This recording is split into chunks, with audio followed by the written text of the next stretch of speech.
Recording by Cowan. The Letters of a Post-Impressionist by Vincent Van Gogh. Translated by Anthony Mario Duluvici. Section 10. Letters to E. Bernard, Part 3.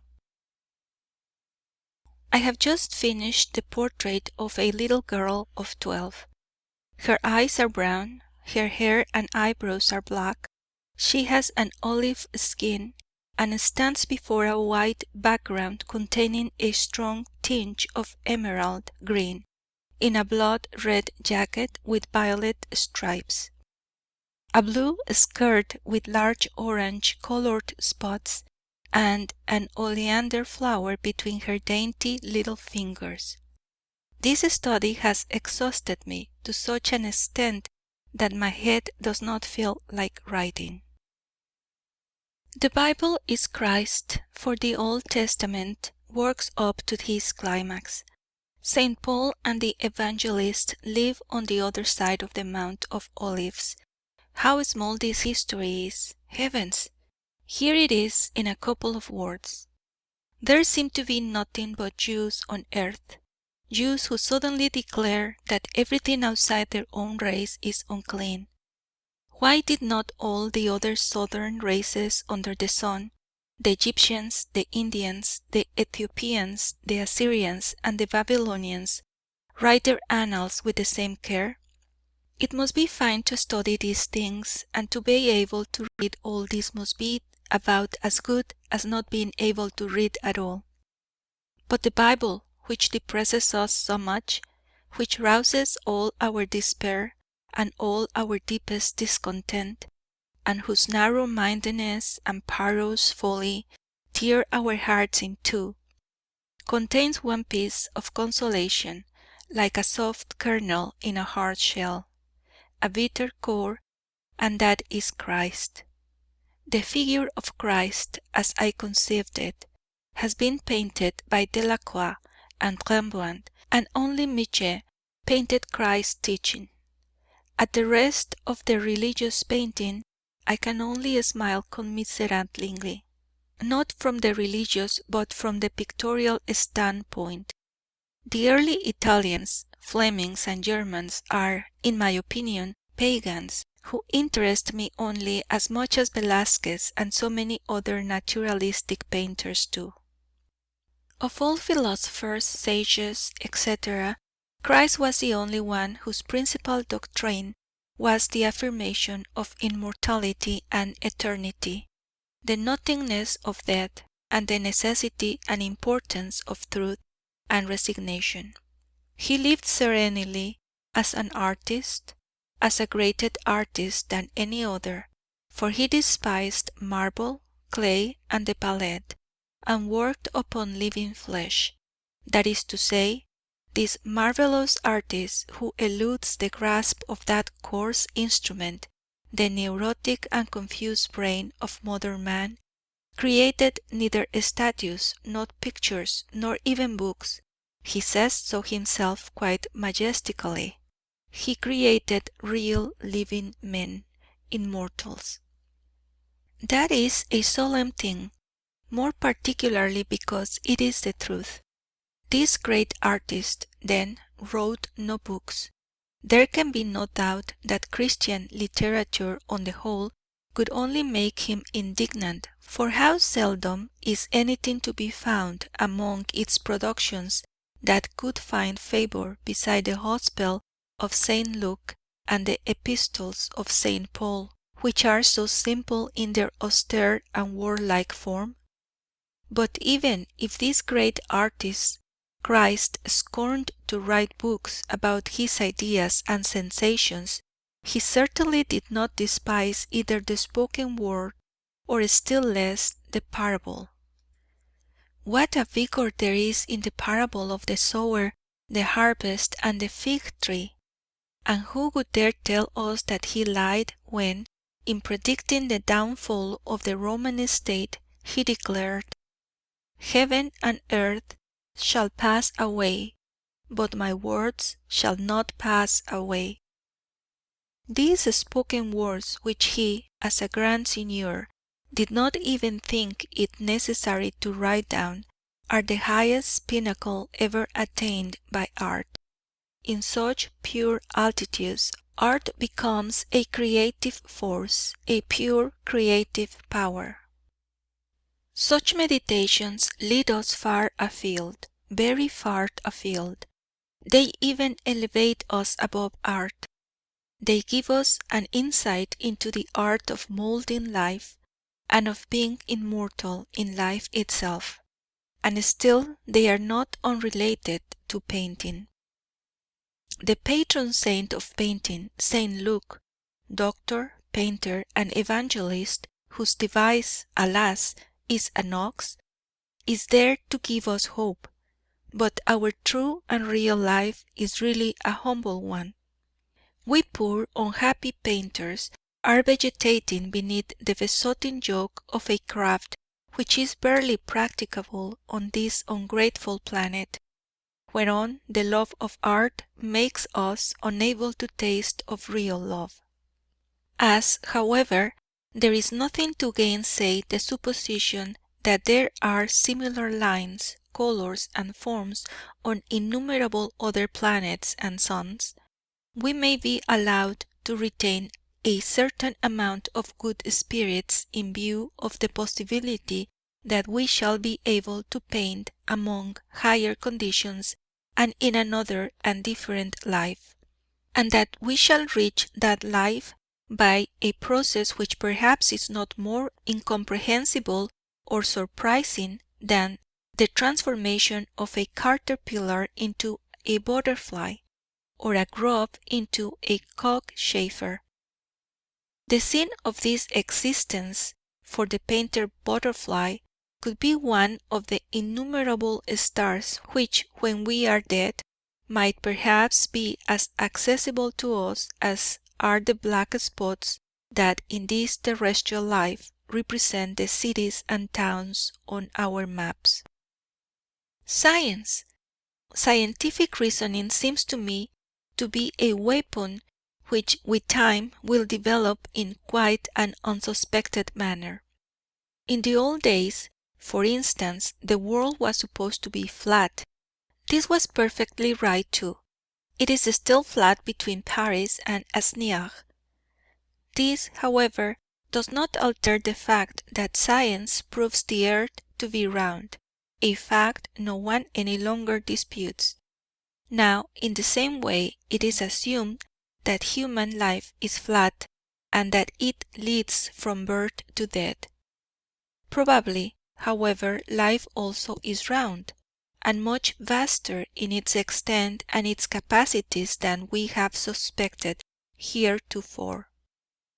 Later generations will probably enlighten us concerning this interesting problem, and then possibly science might, with all due respect to her, come almost to the same conclusions as those which Christ summed up in his doctrine concerning the other half of life.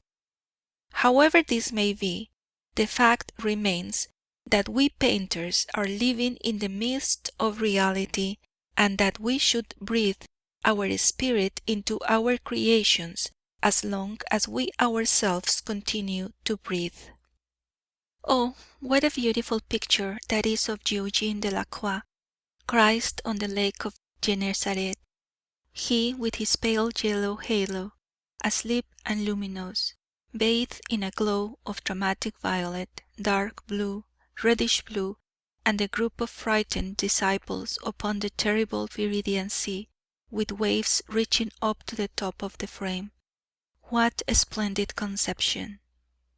I could make a few sketches for you were it not for the fact that I have just been busy with a model for 3 days, drawing and painting as soiva, and simply cannot do anything more. Writing, on the other hand, rests and distracts me. What I have done is hideous. A drawing of the soiva sitting, then an oil sketch of him against a perfectly white wall, and then a portrait of him against a green door and a few yellow bricks of a wall. It is all hard, ugly, and badly done. Albeit as I tackle real difficulties in its production, it may pave the way into the future. Any figure that I paint is generally dreadful, even in my own eyes. How much more hideous it must be therefore in other people's! And yet one derives most experience from the study of the figure, when one sets about it in a manner that is different from that which M. Benjamin Constant used to teach us. For instance, I say, do you remember Puvis de Chavannes' John the Baptist? I think it is simply wonderful, and just as magic as Eugene Delacroix' work. My brother-in-law is at present holding an exhibition of Claude Monet's work, 10 pictures painted in Antibes, between February and May. It appears that it is extraordinarily beautiful. Have you ever read the Life of Luther?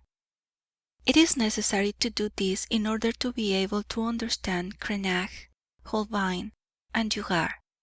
He and his powerful personality are the highlight of the Renaissance. If ever we happen to be in the Louvre together, I should very much like to see the Primitives with you. At the Louvre my greatest love is, of course, the Dutch school. Rembrandt above all, whom I studied so much in the past. Then Potter. Upon a surface from about 4 to 6 meters, he gives you a white stallion, neighing passionately and desperately, with a dark and stormy sky above it, and the animal sadly isolated upon a pale green infinity of moist meadow land. Altogether, there are glories to be found in these Dutchmen, which can be compared with nothing else. Today I am sending you 1 or 2 sketches painted from oil studies. In this way you will become acquainted with themes drawn from the nature which inspired old Cézanne. From the Crau near Aix is much the same as the country in the neighbourhood of Tarascon and the Crau of this district. Camargue is even simpler still, for there vast stretches of waste ground are covered with nothing but tamarind bushes and stiff grasses, which bear the same relation to these lean meadows as alfa grass does to the desert.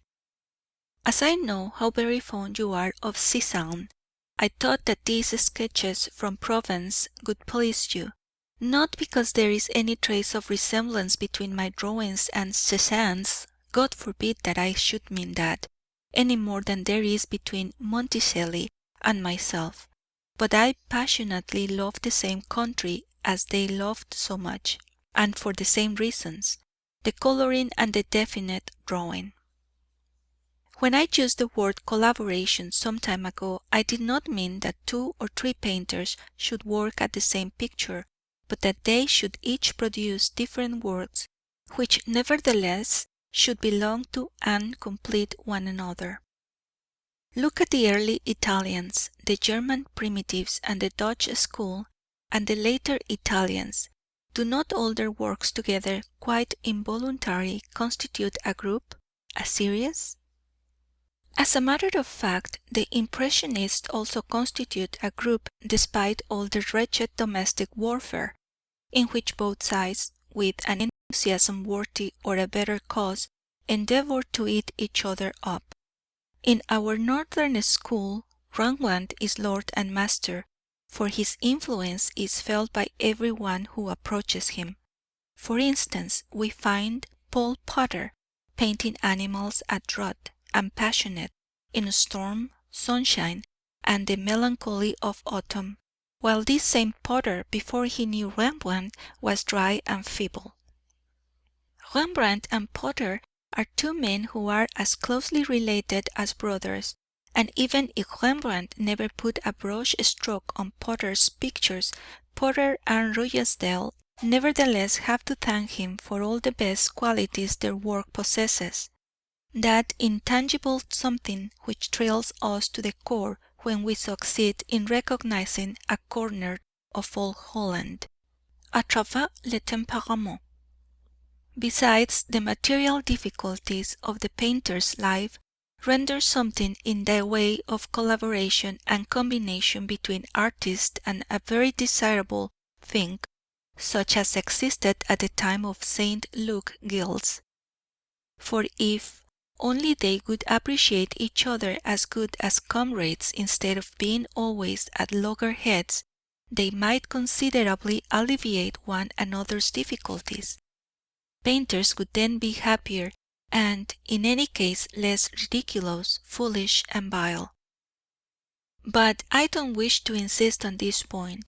I know well enough at what a frantic pace life travels nowadays, and that one has not the time to discuss things and to act as well, and that is why, in view of the remoteness of any possible artistic association, we painters are now in mid-sea, and are sailing alone in our wretched little craft, on the great billows of our age. Is it an age of development or of decay? We cannot judge of this, for we are too closely connected with it to be able to avoid being led astray by the distortions of perspective. Contemporary events probably assume exaggerated proportions in our eyes, whether they be to our advantage or disadvantage. I have had another very busy day today. I wonder what would you say about my present work?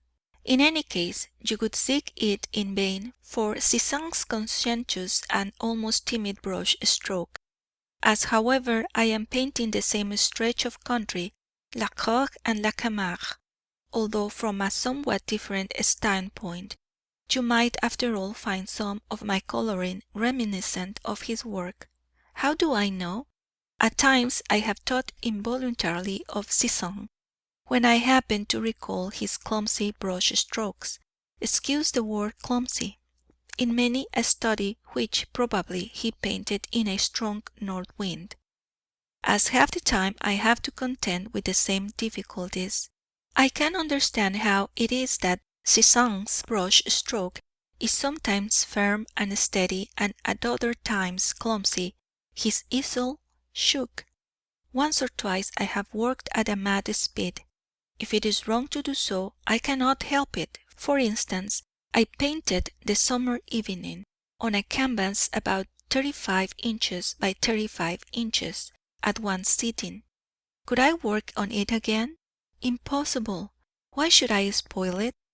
More particularly as I set out to paint it in the midst of a strong north wind.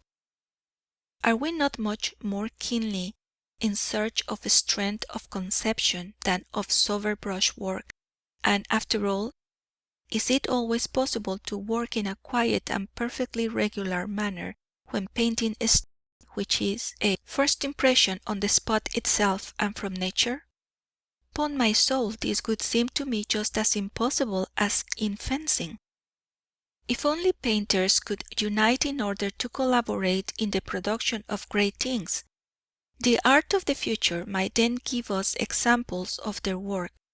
For the execution of their pictures, painters would then have to collaborate in order to be able to bear the material difficulties. Unfortunately, however, we are not so far advanced. Things do not go so fast with the fine arts as with literature. Today, like yesterday, I am writing to you in a great haste and quite exhausted with work. For the moment I do not feel equal to making any drawings. My morning in the fields has worn me out completely. How this southern sun fatigues one! I am quite incapable of judging my own work. I cannot see whether my studies are good or bad. I have painted 7 studies of corn, unfortunately quite against my will. They are only landscapes. They are all of a yellow tone, and were executed at a frantic speed, just as the reaper works silently in the sweltering sun with only one thought in his mind, to cut down as much as possible. I can well understand that you were a trifle surprised to hear how little I liked the Bible, although I have often tried to study it more thoroughly. Only its kernel, Christ, seems to me, from an artistic point of view, to stand higher than, or at any rate to be somewhat different from Greek, Indian, Egyptian, and Persian antiquities, although these also stood on a very high plane. But, I repeat, this Christ is more of an artist than all artists. He worked in living spirits and bodies. He made men instead of statues. When I think of this, I feel a regular beast in the field, for I am not a painter, and I admire the bull, the eagle, and man with such an intense adoration that it will certainly prevent me from ever becoming an ambitious person. I grow ever more and more convinced that cooking has something to do with our capacity for thinking and for painting pictures. I know, for instance, that if my digestion is upset, my work does not by any means improve. In the South, the powers of the senses are intensified. One's hand is more nimble, one's eyes are more acute, and one's brain is clearer. All this, of course, on condition that no dysentery or any other indisposition arises to spoil everything and to pull one down. On this account, I venture to declare that he who would fain devote himself to artistic work will find his capacities increase in the South. Art is long and life is fleeting, and one must try with patience to sell one's life as dearly as possible. I should like to be your age, and with all I know to go to Africa to serve as a soldier there. In order to work well, one must be well lodged, well fed, and able to smoke one's pipe and drink one's coffee in peace. I do not wish to imply that there are not many other good things. Let every one do as he pleases, but my system seems to me better than many others. End of section 10. Recorded by Gabby Cowan.